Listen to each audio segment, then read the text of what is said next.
నా పేరు సౌమ్య అండి. ఇక్కడికి నేను ఫస్ట్ టైం వచ్చాను విజ్ఞాన్ మందిర్ దగ్గరికి. ఇదైతే ఫేక్ అయితే కాదండి, రియలే.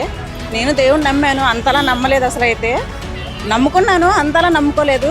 ఇప్పుడు ఇక్కడికి వచ్చి చూసిన తర్వాత ఇంకా బాగా నమ్మాను. నేను బాప్తిస్మం కూడా తీసుకున్నాను. నేను ఫస్ట్ టైం రావడం చాలా బాగుందండి. ఇక్కడికి వచ్చి చూస్తే తెలుస్తుంది దేవుడి గురించి. చాలామందికి ఇంకా తెలియదు.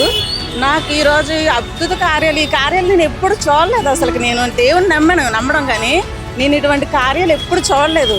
అసలు ఒక్కొక్కళ్ళు పడిపోతుంటే నేను అసలు నమ్మలేకపోతున్నాను. నేను చూసి కూడా నమ్మలేకపోతున్నాను. చాలా అంటే చాలా బాగుంది. అసలు నేను మాట కూడా రావట్లేదు నాకు సరిగ్గా చెప్పడానికి కూడా. మెసేజ్ చాలా బాగుంది. అసలు పాస్టర్ గారు మెసేజ్ మాత్రం మామూలుగా లేదు. అసలుకి అందరికీ కళ్ళల్లోంచి ఏడుపు, ఒకటే ఏడుపు. నేను కూడా ఏడ్చేశాను, తట్టుకోలేకపోయాం. మెసేజ్లు మాత్రం బాగున్నాయి. ఒక్కసారి రండి, రాలేనులు కూడా ప్లీజ్ ఒక్కసారి వచ్చి చూస్తే తెలుస్తుంది దేవుడి గురించి.